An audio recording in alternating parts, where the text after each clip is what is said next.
The Star Wars Visions novel Ronin by Emma Miyako Candon is set to release in a few weeks, and Del Rey was gracious enough to release the first 5 chapters on StarWars.com. Naturally, I just had to read these chapters and do a breakdown on them because right off the bat, this story is so intriguing and actually insane. Before I go any farther though, this will obviously contain spoilers, so if you don't want to know anything about Ronin, I suggest turning away now.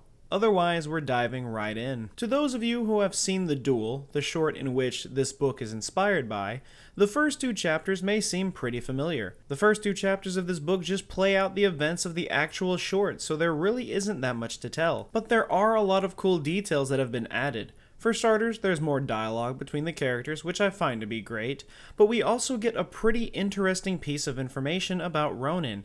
He hears voices. Not hearing voices in the going insane type of way though. There is just a female voice that is always in his head, making snide remarks to every little action he does. It almost changes the narrative of the short when we see that he wasn't acting on his own free will, but of the voice in his head. I really like it though, because obviously I want to know who the voice is. I'm going to go out on a limb and say that it's the voice of his former master, just forever in his head, never giving him a moment of peace. But we'll see how close I am when the book is released. But that's really the only differences. Chapter 1 opens the duel, and Chapter 2 ends with Ronin leaving the village. The one thing I love about this though is that it explains that Ronin isn't a young man in his prime. He's old, and the fight with the Sith bandit could have ended very differently had it gone on any longer. Chapter 3 though, that's where things start to get wild. Chapter 3 takes us back to the temple where the bandit was slain by Ronin, only for us to discover that the bandit is not actually dead, but a voice in her head tells her to get up and get going. But at the same time, the bandit is still confused by all of this. She was defeated. She was killed. How could she be alive and unharmed? There is damage to her armor from the Ronin's lightsaber, but her body is perfectly fine. She's reminded of her master, telling her stories about gods and spirits that reside in the mountains. She never believed in them, but perhaps this is the reason she has been brought back. But now, all she can think about is Ronin. She wants him dead, and wants both of his sabers as payment. And we do get a pretty big reveal in this chapter as we learn the true name of the bandit, Koru. We don't waste any time on it though, as the voice reminds Koru that Ronin got a head start and now she has to play catch up. Chapter 4 takes us back to the Ronin. He's waking up and getting ready to continue his journey to wherever his feet take him.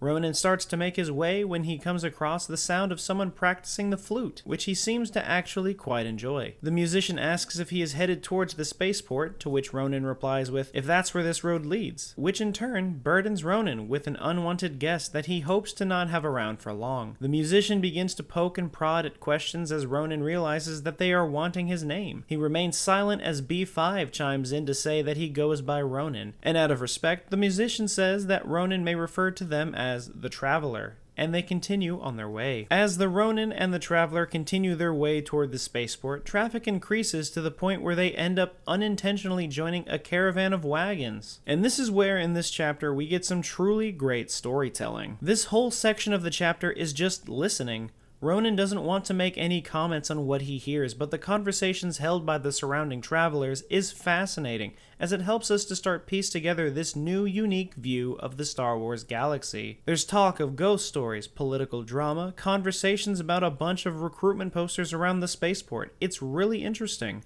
I know Star Wars very well, so jumping into this alternate form of Star Wars is so crazy to me. It's all terms and phrases that I'm familiar with, but the overall lore of this specific world is so different and it's just amazing. The travelers discuss the way the Emperor controls things and how there are princes as well. There's just so much to learn and I need all of it. They eventually make their way to the spaceport where Ronin hopes to lose the Traveler in the crowd when he comes across a wanted poster with a very unflattering image of himself on it. And even this poster somehow doesn't manage to scare off the Traveler. Ronin tries to consider his options when he realizes his mistake. The Traveler ended up making conversation to the patrons at one of the stalls when they all mention a Sith leaving destruction and ruin in a village not far from here, the same one that Ronin had just come from. The Traveler tries to explain that these stories can't be true because he has just met a man coming from the same direction as the village and he had not mentioned anything of the sort. And now it's well known who Ronin is, and many bounty bounty hunters are there, waiting just for him. The fight begins in Chapter 5, with blaster fire going wildly throughout the spaceport. Ronin realizes that this scenario will be similar to that of the Sith Bandit.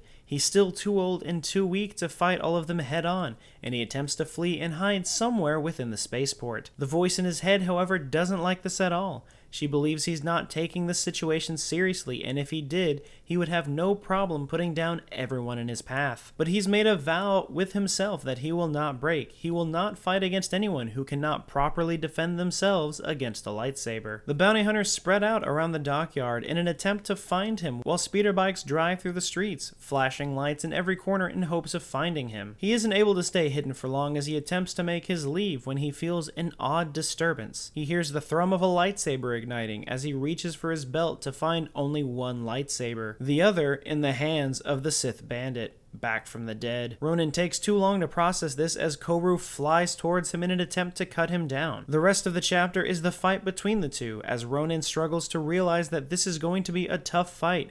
He's still old and tired, and Koru is now a demon, an entity that will not stop hunting him until he is defeated by her hand. This is a fight that will be quite the challenge for Ronin. Thankfully, he doesn't have to figure out his next move though, as B5 already made it for him. A ship flies directly between Koru and Ronin. Ronin makes a jump for the ramp and climbs up into the ship when he sees that Koru has done the same, but she doesn't quite make it. Koru is shoved out of the way of the ramp by what appears to be the Force, but Ronin is unaware of who could have caused this, but she ends up tumbling down, crashing into a bunch of crates. Ronin is able to escape, but realizes that he'll now just be on the run from a Sith that is dead set on killing him, and for the first 5 chapters of this book, it's already incredible. The writing feels perfect for the time period in which this story was inspired by. It feels like the writing of a classic samurai film.